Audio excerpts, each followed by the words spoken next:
Hello friends, welcome to Shivani Hari vlogs. வாங்க விளாக்குள்ளே போகலாம். இன்றைக்கி நம்ம என்ன பார்க்க போகிறோன்னா, இந்த பெரிய நெல்லிக்காய் இருக்கலாங்க, இந்த காட்டு நெல்லிக்காய்ன்னு சொல்லுவாங்கள்ல, அதில் வந்து பிள்ளைங்களுக்காண்டி ஒரு டிஃப்ரெண்ட்டான ஸ்டைலில் ஒரு கேண்டி ரெடி பண்ணி கொடுக்கறதுக்காண்டி தான். ஸ்டோர் பண்ணி வச்சா அதுக்கு ஒரு எவ்வளோ நாளாலும் பிள்ளைகளுக்கு வச்சு அப்பப்போ ஸ்நாக்ஸ் மாதிரி கொடுத்துக்கலாம். அதுக்கு தான் பெரிய நெல்லிக்காய் எடுத்து நம்ம இட்லி சட்டியில் நம்ம இட்லி வைக்கிற மாதிரி கீழே தண்ணி வச்சு மேலே நெல்லிக்காய் வச்சு அவிச்சு எடுத்துக்கலாம்.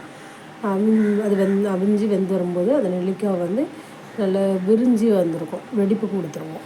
அது அப்படி வந்தாலே இது நெல்லிக்காய் வெந்துட்டுன்னு அர்த்தம். அதுக்கப்புறம் அதை எடுத்து அதில் அப்படியே கையை வச்சு அமுக்கினாலே இது அழகாக பீஸாக வந்துடும். அந்த பீஸை எடுத்து வச்சுட்டு கொஞ்சம் நேரம் ஆற வைக்கணும். ஆற வச்சதுக்கப்புறம் அது ஒரு மிக்ஸி ஜாரில் இப்படி மாற்றிக்கலாம். இப்போ 1 கப்பு நெல்லிக்காய்க்கு 3/4 கப்பு வந்து சர்க்கரை எடுத்துக்கிட்டேன்னா, நீங்கள் இதுக்கு சுகருக்கு பதிலாக நாட்டு சர்க்கரையோ கருப்பட்டி எதுனாலும் யூஸ் பண்ணிக்கலாம். நான் சுகரை ஆட் பண்ணுறேன். இப்போ இந்த 1 கப்பு நெல்லிக்காவை நல்லா நம்ம அரைச்சி எடுத்துக்கலாம். இது வந்து 3/4 கப் சர்க்கரை. இப்போ அதையும் இது ஃபஸ்ட்டு சுகரை பவுடர் பேஸ்ட்டாக அரைச்சாச்சு. இந்த நெல்லிக்காவுமே நம்ம அழகாக மையாக அரைச்சி வச்சாச்சு. இப்போ ஒரு ஃப்ரை பேன் வச்சு அதில் அரைச்ச விழுது இருக்குல்ல, ஃபஸ்ட்டு நெல்லிக்காய் மட்டும் அதில் ஆட் பண்ணி யாருக்கும் இதை அவிச்ச நெல்லிக்காய் இது கூடயே நம்ம கொஞ்சம் நேரம் லேசாக ஹீட் பண்ணால் போதும். கொஞ்சம் வேகம் அவ்வளோதான்.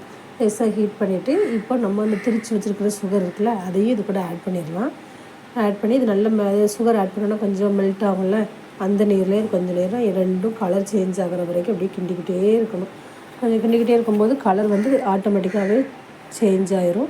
இப்போ நம்ம ஃப்ளேவருக்காண்டி கொஞ்சோண்டு ஏலக்காய் தூள் சேர்க்குறோம். அது ஆப்ஷனல் தான், தேவைன்னா நீங்கள் சேர்த்துக்கலாம். அவ்வளோதான். ஒரு ஸ்பூன் ஏலக்காய் தூள் சேர்த்துட்டு இப்போ நல்லா அதை கிண்டிக்கிட்டே இருக்கணும். நல்லா அடி மட்டும் பிடிக்கக்கூடாதுங்க. நல்லா கிளறி கொடுத்துக்கிட்டே இருங்க, கலர் சேஞ்ச் ஆகும். இப்போ இதில் வந்து 1 ஸ்பூன் வந்து கார்ன்ஃப்ளவர் மாவு கொஞ்சோண்டு தண்ணியில் கரைச்சி வச்சுருந்தேன், அதையும் இது கூட ஆட் பண்ணியாச்சு.